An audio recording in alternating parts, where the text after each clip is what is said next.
Krishna. So today we're in chapter 3, entitled Karma-yoga. And my verse is number 3.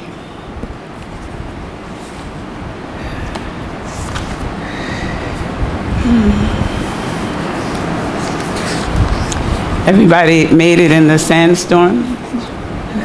I thought it wasn't going to stop. I was like, okay, I'm coming.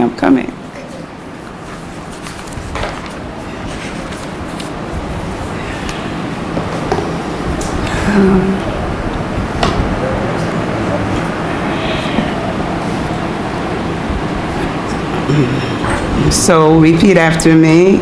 Śrī-bhagavān uvāca.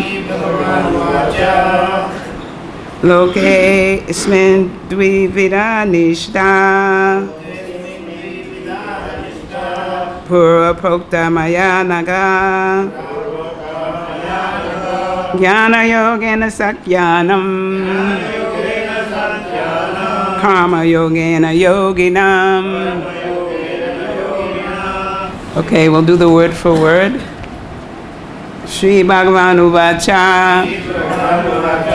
The Supreme Personality of Godhead said,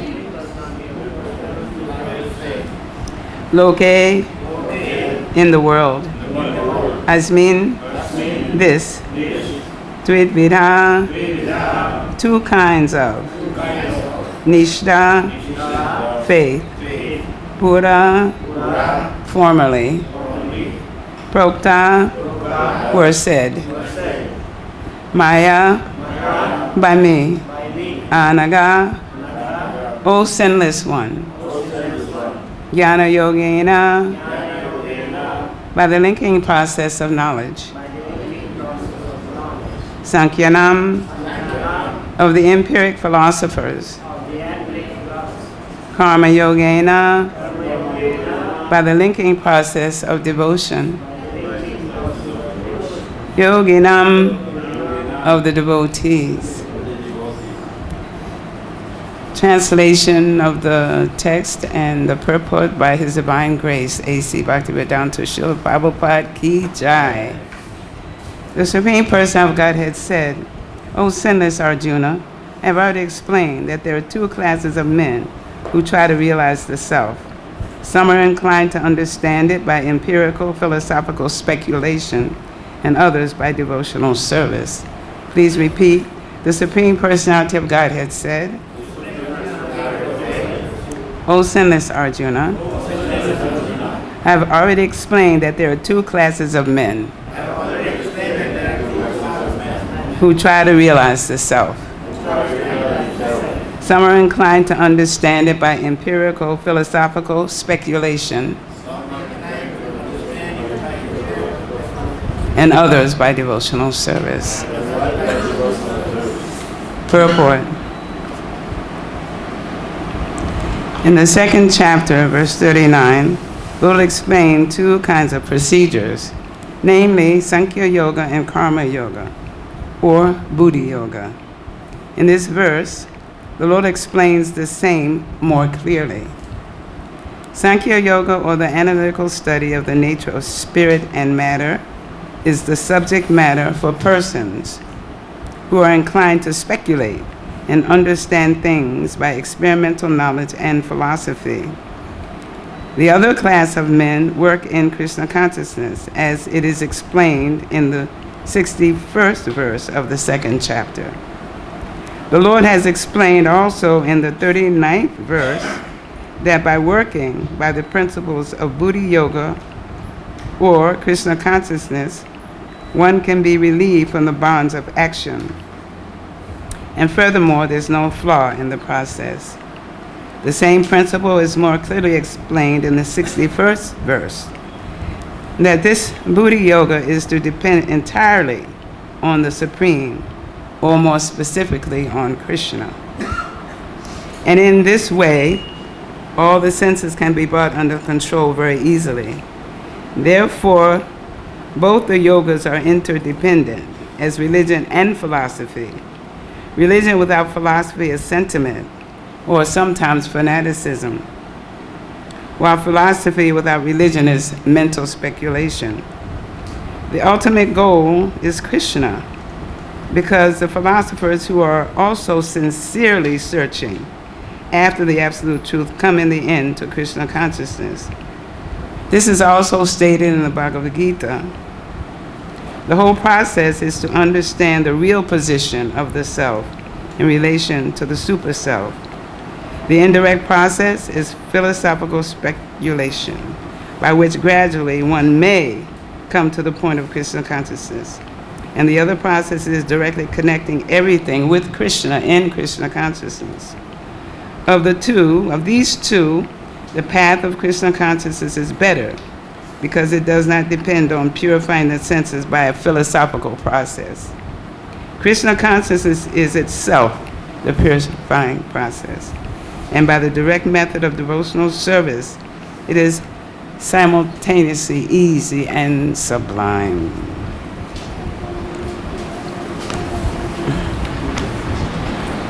Om Gyanantimirandasya Ganagana Salakaya Chakshumali Tamina Tasma Shri Gurave Namaha Shri Chaitanya Mano Bhishtam Stapitamina Bhutale Swarupam Taramayam Dadati Swa Parantikam Vandeham Shri Guru Shri Yuta Parakamalam Shri Gurum Vaisnavamscha Shri Rupam Sagvajatam Sahagana Raghunatam Svaditam Tam Sajivam Sabadvaitam Sabadutam Parijana Saitam Krishna Saitanya Devam Shri Radha Krishna Sahagana Lalita Shri Vishakam Vitamscha E Krishna Karuna Sindhu Jagapate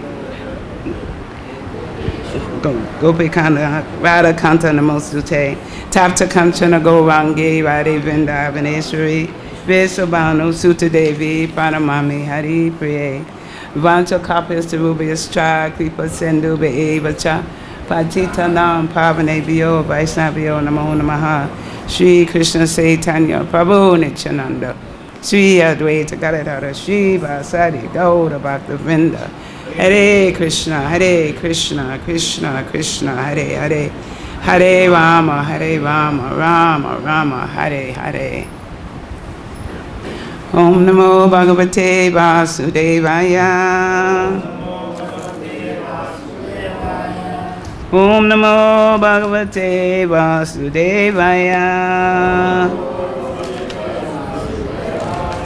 Om Namo Bhagavate Vasudevaya.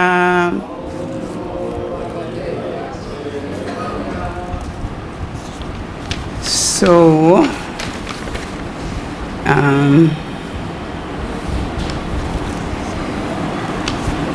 I'd like to go and look at these verses that are mentioned in chapter 2.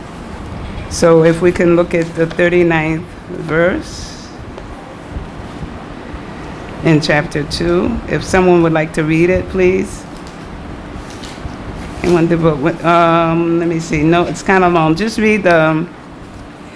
Yeah, but there are a lot of points in here.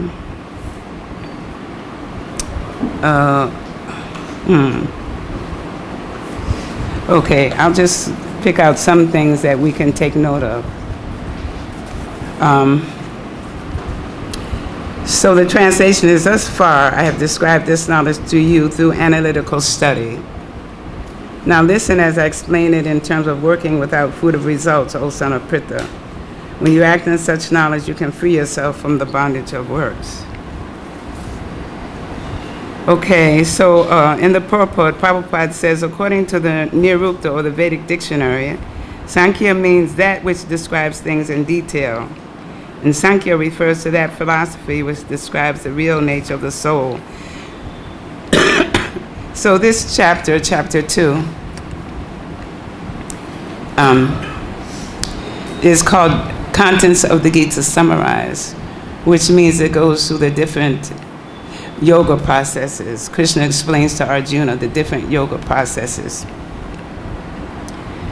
So he's saying here that Arjuna's proposal not to fight was based on sense gratification.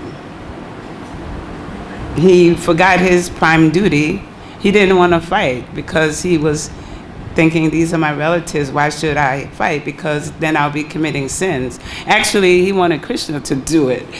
He wanted Krishna to do it, because he thought he would be incurring sins, but Krishna wouldn't. But then you notice in this verse 3, Krishna calls Arjuna, O sinless one.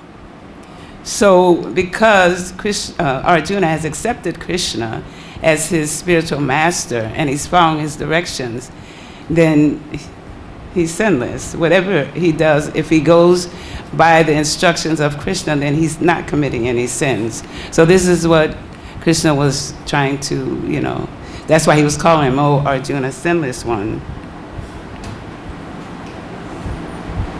So he thought, like, if I don't kill my relatives, then I'm going to be happy, There's two principles here in this verse. He thought by not killing his relatives and kinsmen, he would be happier than by enjoying the kingdom.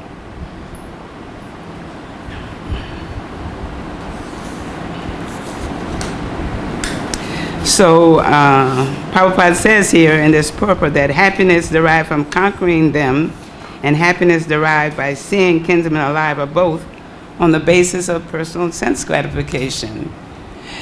Arjuna was just thinking about what would make him happy. And because he was on the bodily platform, he was relating to them as his grandfather, his sons, his uncles, his cousins. Because he was on the bodily platform, then he was actually enjoying sense gratification. So after his surrendering to Krishna, Krishna explained to him. This is a long purport, so I'll just pick a few things out of here so we can get the continuity of what Srila Prabhupada is talking about when we go back to the one that we're doing. And then he makes a differentiation between the two Sankhya philosophies, because there's two. There's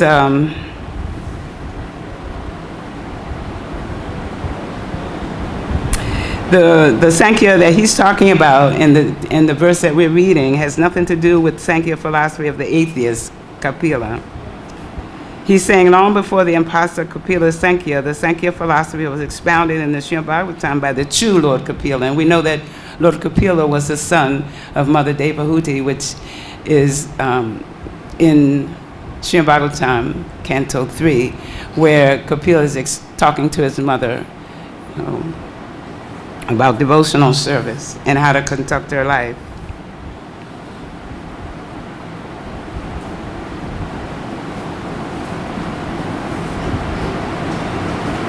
And it says here that Krishna, as I was saying, has already accepted Arjuna has already accepted Krishna as his spiritual master by surrendering himself unto him. Sishyateham sadimam tvam prapanam. So it says here, consequently, and consequently is referring to the fact that Arjuna has surrendered to the Lord. So Krishna will now tell him about the working process in Buddha yoga or karma yoga. Or in other words, the practice of devotional service only for the sense gratification of the Lord. And, okay, so then we'll go to the other one. I think it was 61. Is that the verse, right? 61.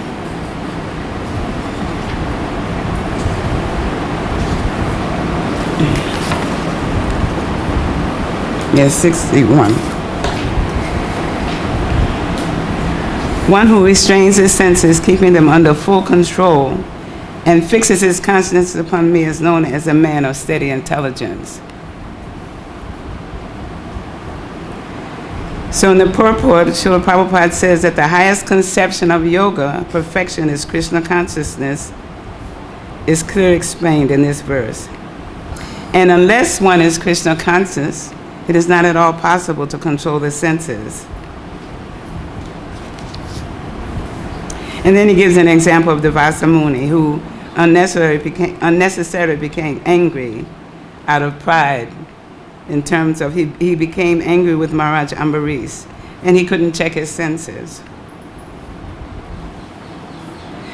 And then he's pointing out that on the other hand, the king, although not as powerful as a yogi, as the sage, a powerful yogi as the sage, but a devotee of the Lord, silently tolerated all the sages' injustices and thereby emerged victorious.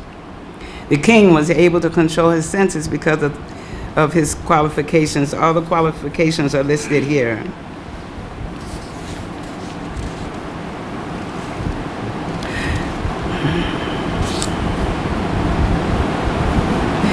And further, in the last paragraph, it said that the senses can be completely controlled only by the strength of devotional service to Krishna. Also, the example of fire is sometimes given. As a blazing fire burns everything within a room, Lord Vishnu, situated in the heart of the yogi, burns up all kinds of impurities. Okay, so we'll go back to the verse that we're on. So in the beginning of this chapter 1, Arjuna is having more questions of his spiritual master. He's expressing some confusion that he's having. Arjuna said, I'm reading text 1 of the chapter 3. O Janardana, O Kesava, why do you want to engage me in this ghastly warfare if you think that intelligence is better than fruitive work?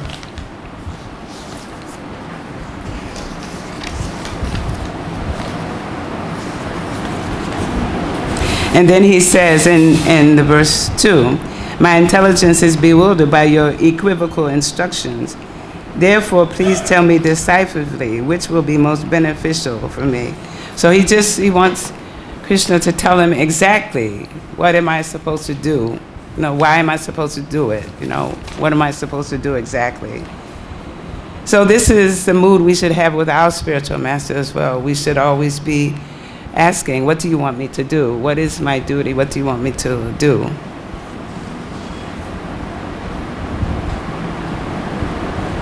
So Krishna is going to explain to him, describe the niṣṭhā karma-yoga, and that's working with knowledge and detachment.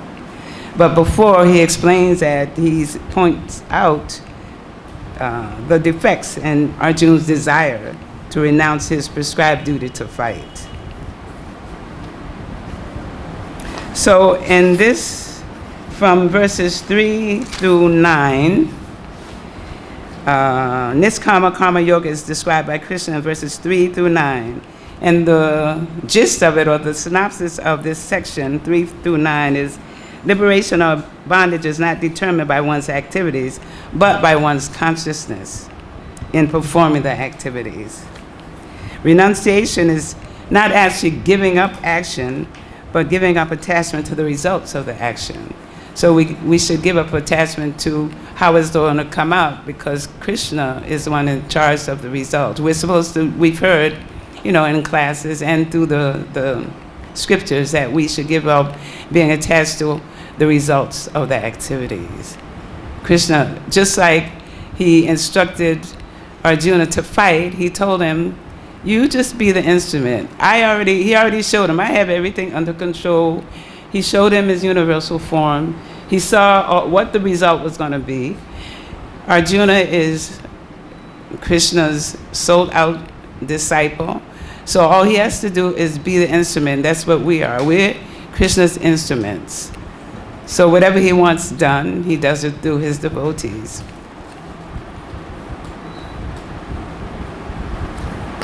So I was reading a lecture from His Holiness Ramapad Swami as I was looking up, how I could, present this to the devotees and follow strictly the parampara system in trying to explain my realizations as well as what's in the scriptures factually. So in his lecture, he breaks it down very simply, Ramapad Swami. I like his classes because he really gets into the detail of, the subject matter of the sastras. So he's given an example. He says, a niṣṭhā karma-yogi remains attached to the work itself. But in pure bhakti, the work itself is done exclusively for the pleasure of Krishna. So these are the pure devotees, like for instance the gopis. They weren't dressing themselves up because they wanted to please themselves. They dressed themselves up because they wanted to please Krishna. This is an example he gives. And another one is like, okay, say for instance, we have a propensity, we like to sing. So we get pleasure from singing. But we can dovetail this service, in the service to Krishna by singing in the kirtan, for instance. But on the platform of pure bhakti, the acting of singing itself is done simply because it pleases Krishna, regardless how much one personally likes or dislikes the activity. So, say we like to be engaged in our propensity, but I remember early on in the movement, we were always told to do the necessary. Whatever it is, if they tell you to do it, just do it because it has to be done. Just do it because, that's what's needed, not because you like it or don't like it. Just do it because it needs to be done, and do it because you're doing it for Krishna. And say, okay, example, someone who's working and he has a profession or a certain propensity to do some type of business, teaching, or management or something like that, So the person may engage in the occupation which suits his propensity while offering the results in Krishna's service. And this is called niṣṭhā karma yoga. And another name for it is karma mishra bhakti. But pure bhakti would perform his work simply for pleasing Krishna, because it'll make Krishna happy.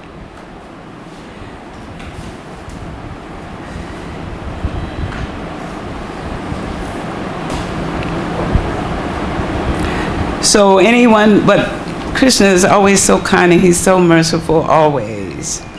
In all ways, Krishna is always kind and merciful to his living entities, to his parts and parcels.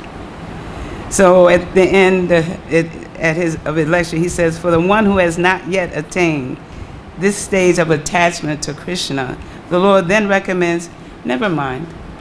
Whatever you're doing, offer the result to me. This is karma yoga. Whatever you're doing, whether you're doing what you like or what you don't like, whatever you're doing, just offer the results to me. This is karma yoga. And Krishna accepts the service, whatever service we're offering. I always think of Putana, who, she offered the service of her breast milk to Krishna. That's what Krishna saw, even though she was going to poison him. She wanted her main purpose was to poison him. There's a little past time with that because I think she was another personality in a previous lifetime when she saw Vamana Dev come to beg from Bali Maharaj. She thought Vamana was so cute that she wanted him as her son, and she would like to be his mother and breastfeed him. So that was her first desire. But then when she saw that Vamana had taken everything away from Bali Maharaj, then she got angry, and then she decided she was going to kill Krishna. So this is Putana's history. But yet, Krishna only saw the fact that she wanted to be his mother. He took the good and left the bad. And that's what he does with us. He takes the good that we offer, and he leaves the bad. He sees that we're trying to offer some kind of service. So in this purport also, it says, and we've heard this one a lot, religion without philosophy is sentiment, or sometimes fanaticism. And in this present age of Kali Yuga, we see so much fanaticism going on in the name of religion, wars and rumors of war. We see people become very fanatic in all the branches of religion. Like, I don't want to pick on one particular religion, but I do because I grew up in a Christian background. My family would say the only way through to Krishna, God, is through Jesus. Otherwise, there's no other way.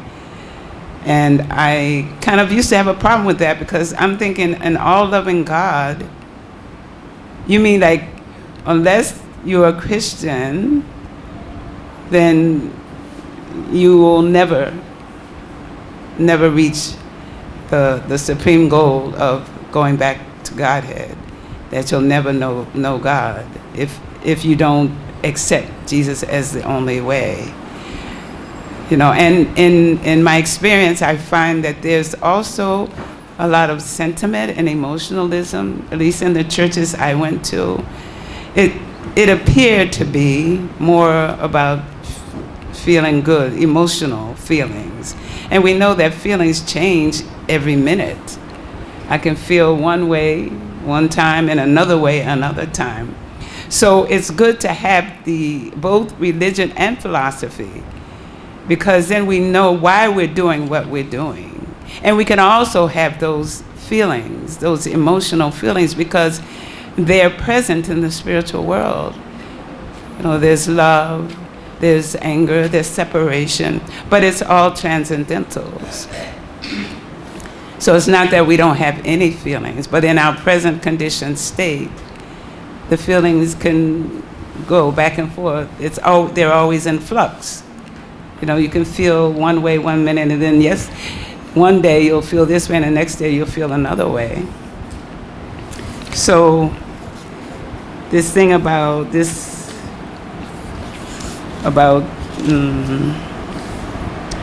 philosophy about religion is mental speculation. So some of the philosophies, can someone give me an example of some of the philosophies that are just speculations? Like, I'll give an example, like Darwinism, for instance. I think one of the books that Prabhupada has put out, which deals with all the philosophers, is called, correct me if I'm wrong, Beyond Illusion and Doubt. Do you know if that's the one? Yes. That's the one? Okay, but Beyond Illusion and Doubt. He tackles all the philosophers, a lot, well, not all, but most of the ones in the history of the world, all the philosophical speculations that they put out. So the one is Darwinism, that man developed from monkeys. And even when I was in school, I found it kind of hard to believe. But I had nowhere to go to find out if it was actually true or not. But it just somehow didn't ring with me that we developed from monkeys. Can anyone tell anyone else what other philosophical speculation that's out there that everyone is believing? What about the habitation of the planets? You know, Prabhupada deals with this whole thing about going to the moon. We know they didn't go to the moon. How could they go to the moon? I mean, if we read in scripture, we know that, you know, we can't get out of the material sphere. How can they go to the moon? Once you have this kind of knowledge, you know what's in the sastras. This is very important. Even when we're preaching, you know, we have to know all the philosophical points as well. You know, so they're saying that the planets are not inhabited, but this is just their tiny brain trying to figure out the world, trying to figure out God, trying to figure out the creation, trying to be God. I know, you know. We can see there's so much confusion now in the world, it's ridiculous.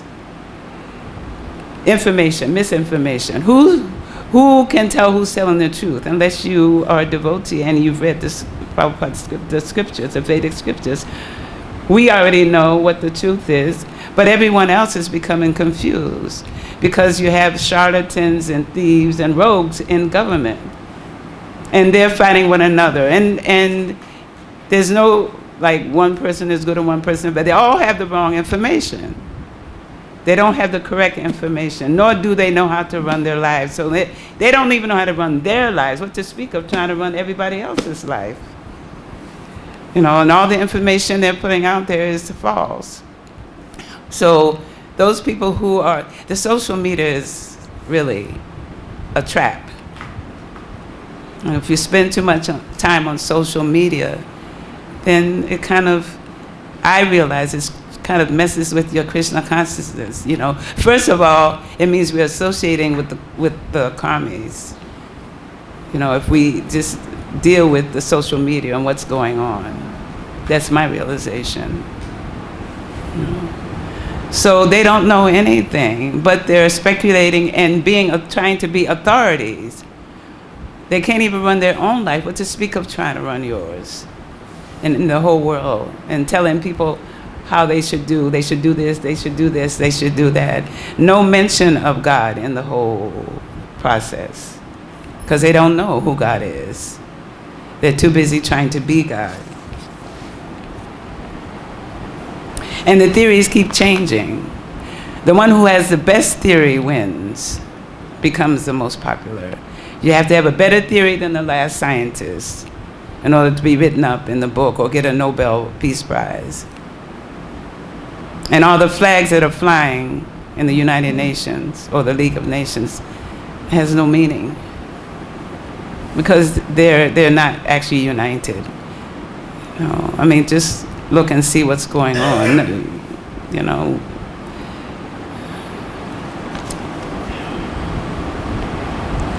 So I was talking about religion without philosophy.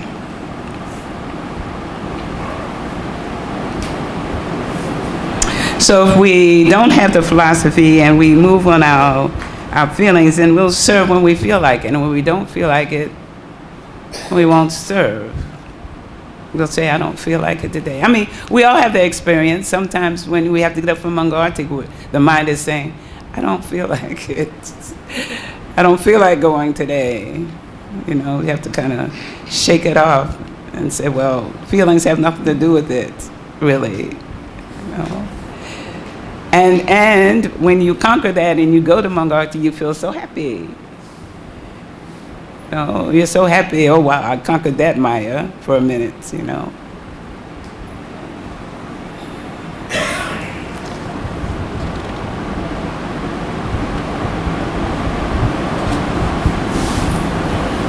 So if we know the truth, that Krishna is God and I'm a tiny soul, and my natural eternal relationship with Krishna is to serve him. That's the basic knowledge. You know we have sambandha, abhideya, and parojana. So we have to know who is God. And once we know who is God, what are we supposed to do in relationship with knowing? Once we know, what do we do? And then the third thing is, what is the goal? What's the ultimate goal? It's to go back home. The ultimate goal. That's why we're doing this practice. We're all practicing how to serve. I remember thinking when I was in the Christian religion, because my father was totally fanatic about the religion, I would always wonder, you know, they always talk about heaven. They want to tell you about heaven, but I used to think, well, what are you going to do there? What do you do? What do you do, stand around? No, what do? You just sing? What is the purpose of going to heaven? For what purpose? That was always a puzzle to me. I had to figure out, well, what am I supposed to do? So what is the definition of religion? You know, it's I was reading in some of the cantos of the śrī-bhagavān that there's several things that came out like I was saying this before, but real religion means to know God, our relationship to him, and to know ultimately our destination after leaving the body. And the ultimate aim of all religious performances, the ones that we're doing, is to release ourselves from material bondage and gain the life of freedom in the transcendental world, where the person of Godhead is the Supreme Person. And because we do so much kirtan here, and I was thinking that in the spiritual world, they must sing all the time. They must sing Krishna's name. There must be every word is a song and every step is a dance. So we want to sing and we want to dance for Krishna.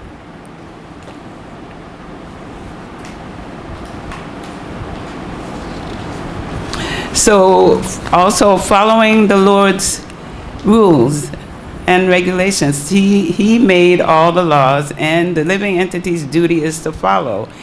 He's given us the manuscript for how to live in this material world since we wanted to come here so bad. So he gave us the law books. This is what you do. Okay, you want to be here? I gave you a desire. Okay? Now just, if you want to eventually come back to me, just follow my instructions while you're on this material plane and gradually work your way back. And no matter what religion it is, Prabhupada used to say, if the religion, he wasn't sectarian. Like, for instance, he went to see the Franciscans, and their religion is that to see every living entity as brother or sister, like Sister Moon or Brother Tree or whatever. And Prabhupada praised that, to see every living entity as related to God, every entity.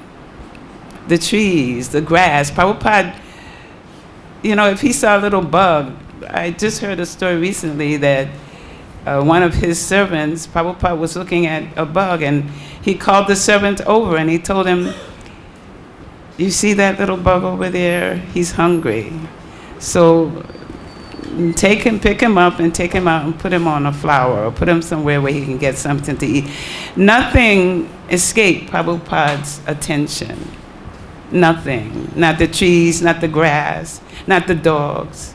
Nothing escaped Prabhupada's, no thing escaped Prabhupada's attention and love and concern and awareness. He was 100% aware of everything. Every individual living entity. When he saw something, he would point it out. One time there was a slug. Those slugs? You know what slugs are? Anybody know? They're little tiny slimy creatures. They come out mostly when it's moist or rainy or wet. And Prabhupada saw one, and he told the devotee, please chant to the poor thing. So if we look at and read about the pastimes of Srila Prabhupada and what his whole mood, it was very, very beautiful.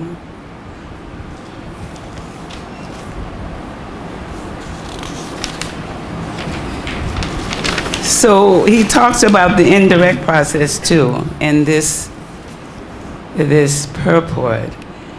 And even though they are on the path,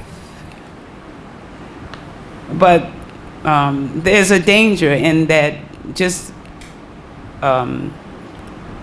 performing jñāna-yogena, because there's a danger of getting waylaid somehow because you're speculating so much, even though they're amongst the transcendentalists, because they're seeking sincerely, it's the absolute truth.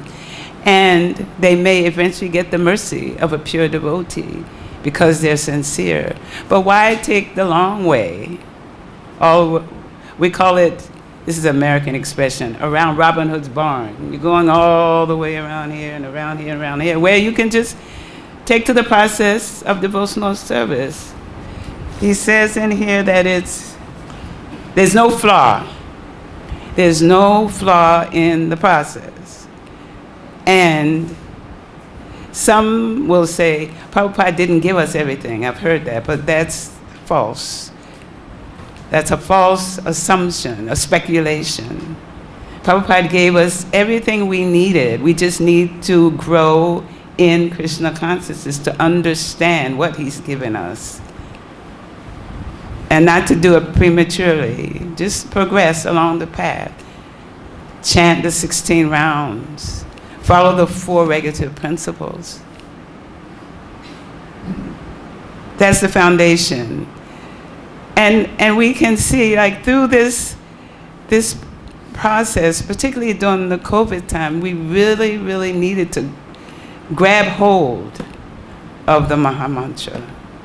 That was a time when we really need to grab hold, because everything else was shaking under our feet. At least for me, this is the first time I've been in a time when there was such a, like a pandemic, you know. So the only thing we had that's solid, that we could call on and get solace from, was the holy name.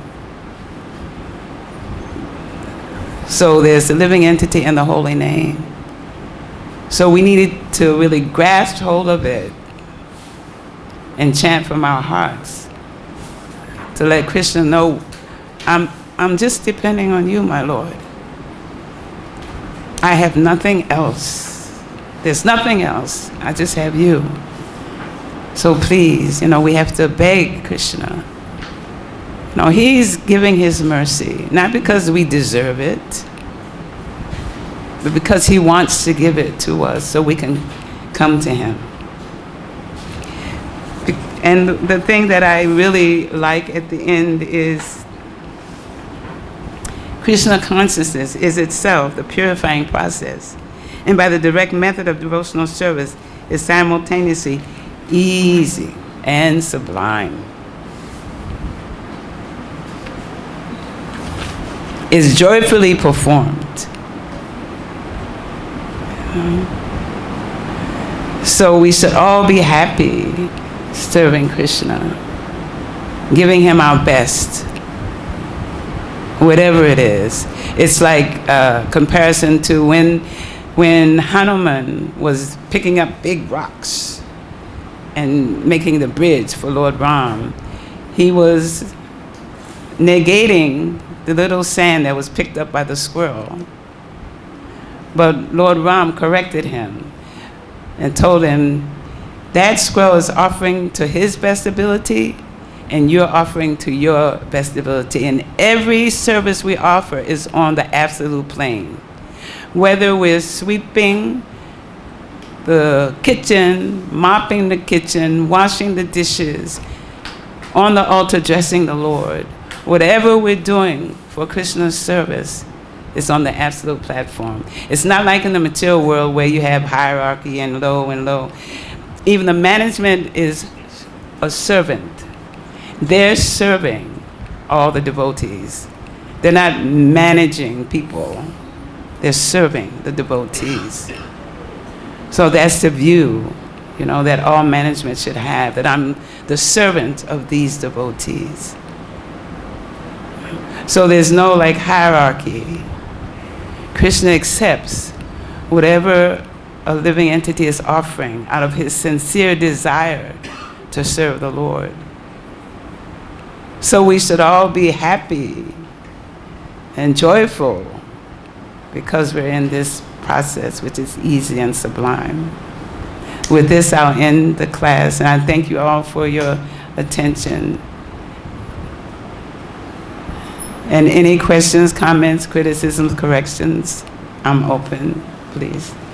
Hare Krishna, Prabhu. I can't see you, but I know who you are. I know. I think I need the microphone. Okay.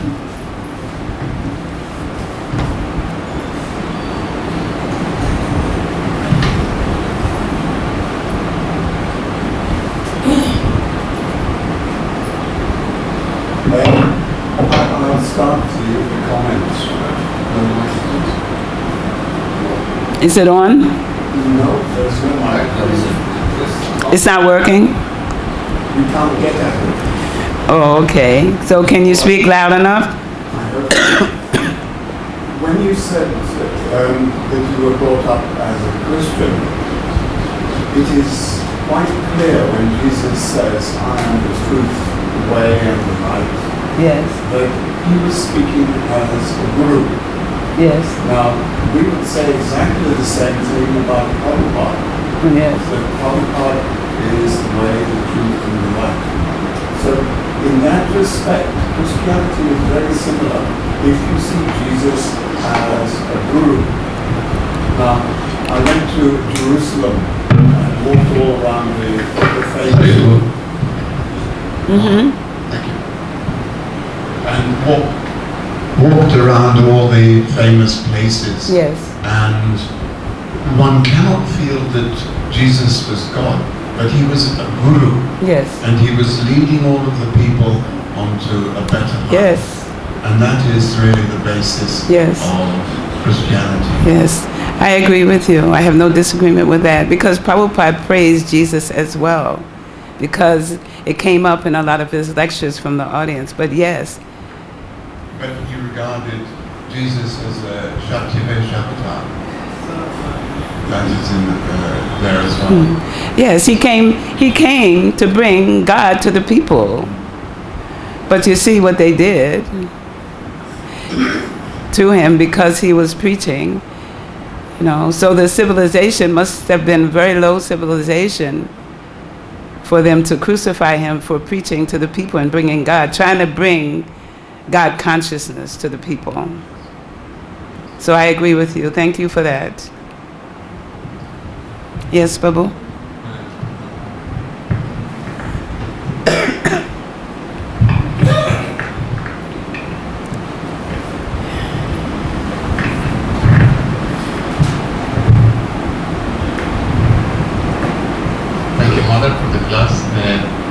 How can we defeat the statement Jesus is the way? The only way. They say the only. And the life. How can we defeat he's not the only way to reach, to attain God? Well,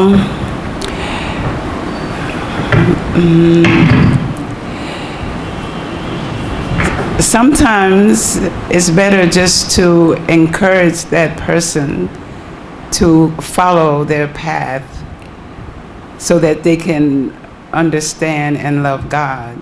Because I find that it's whatever our mindset is when we talk to the Christians, we don't want to alienate them, nor do we want to get into argument about who's right and who's wrong. So if the person is adamant into holding on to their opinion, then I wouldn't keep trying to convince them, because we won't. But we can just say, that our process also believes that Jesus, came to give God consciousness to everybody. But I'm not going to, at least myself, I wouldn't argue with the person about their belief that he's the only way.